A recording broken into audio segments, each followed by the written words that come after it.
Hi everybody, it's Barry here from Turning the Page, and just want to say thank you for joining with me again for another vlog post, or podcast that you might be listening to.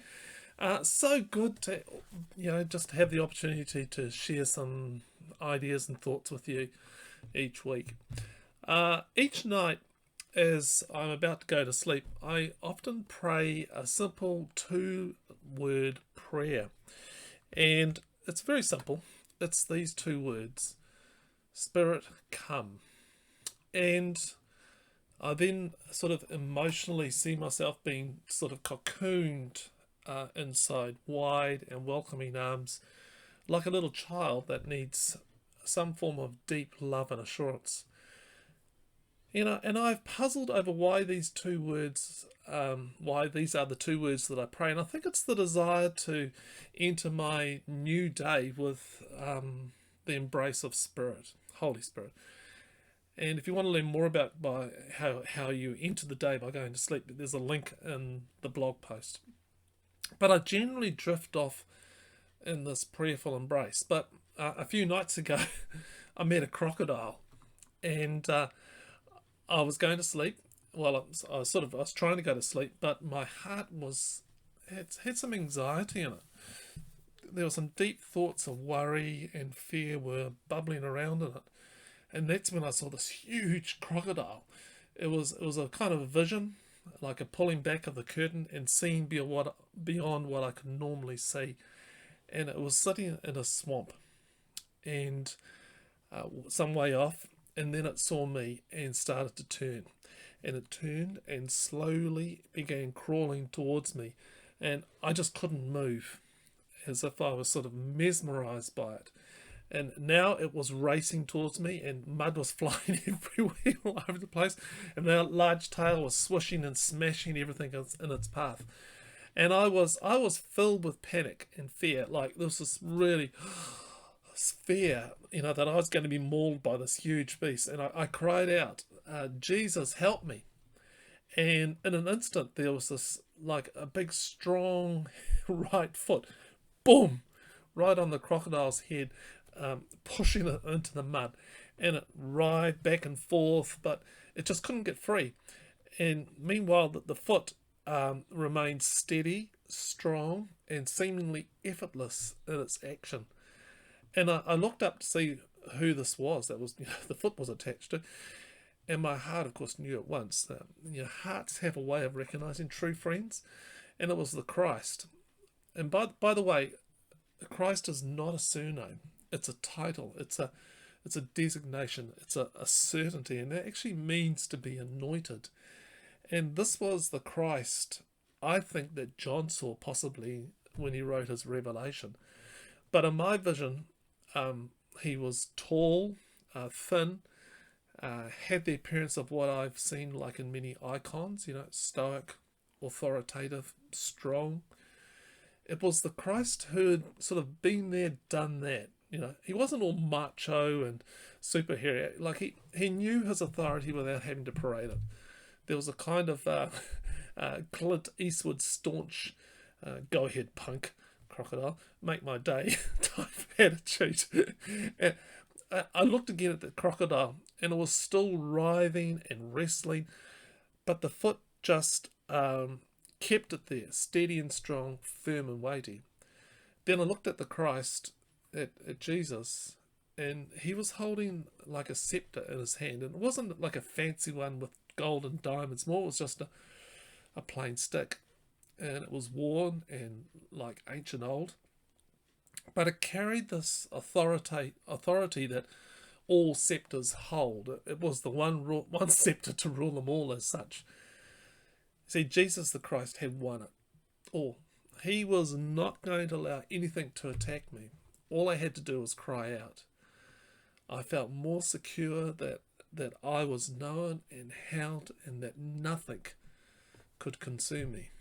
This was the Christ of the now, the one who has risen and was ruling. Now, I think it's important to take notice of our dreams and visions and revelations. Those moments when seemingly the curtain is pulled back and we get a glimpse into something beyond the here and now. I've not had many experiences as vivid as the crocodile and the Christ. I don't have them every night. But I've had enough to know that they should be taken notice of, to hold them and listen to the emotional message they carry. And as I reflected on the vision, there were emotional components that needed to be taken deeply. Fear met with overwhelming reassurance. Vulnerability is embraced with being known. Look, and the Bible is full of dreams, visions, and revelations. It seems to be a method that God uses to cut through the clutter of our rational thinking. Starving cows, full cows, fiery wheels, spinning stars, all pointing to something beyond our this present moment understanding. And one of my favourites is the eye-opening experience of Gehazi. He was a servant of Elisha. And we find it that, I'll just read the story. Early in the morning, a servant of the holy man, that's Elisha, got up and went out. Surprise! Horses and chariots surrounding the city. And the young man, Gehazi, exclaimed, "Master, what shall we do?" You can feel the panic in him. And Elisha said to him, "Look, don't worry about it. There are more on our side than on their side." Then Elisha prayed, "God, open his eyes and let him see." And then the eyes of Gehazi, the young man, were opened, and he saw a wonder. The whole mountainside full of horses and chariots of fire surrounding Elisha. It's interesting to note that the name Gehazi means Valley of Vision, and perhaps his vision was limited to the logic of the known walls, the valley walls, and so many of us are like him. But I wonder what was happening in Gehazi's heart. I suspect that emotions of assurance superseded the emotions of fear. Here's a question: are you more right-brained or left-brained? And we actually need both. And there is a whole science about the differences in the left and right brain hemispheres of the brain, and you can read more about this. A link in the blog post. But basically, the different sides of the brain have different functions, and Healthline explains the difference. Here it is. The left brain, which is this side, okay, is more verbal, analytical, orderly than the right brain. It's sometimes called the digital brain, and it's better at things like reading, writing, and computations. The left brain is also connected to logic, sequencing, linear thinking, mathematics, thinking in words. The right brain is more visual and intuitive. It is sometimes referred to as the analog brain. It is more of a creative and less organized way of thinking. And the right brain is also connected to imagination, holistic thinking, intuition, arts, rhythm, non-verbal cues, feelings, visualization, and daydreaming. Now, where do you see the expression of dreams, visions, and revelations? Well, I believe it's in the right side of the brain. But which side of the brain is often used to understand dreams, visions, and revelations? The left side. Now look, how many books and sermons have been written to analyze and codify dreams, visions, and revelations in the Bible? Oh man, hundreds, eh? We try to make a prescription out of a description. We try to make, okay, this has happened, so therefore this is how we interpret it. This is what's going to do.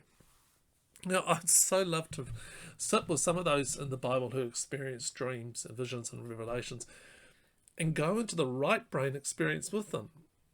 What happened in you, Gehazi, when you saw the chariots of fire? What shifted in your heart? How do you understand God differently now?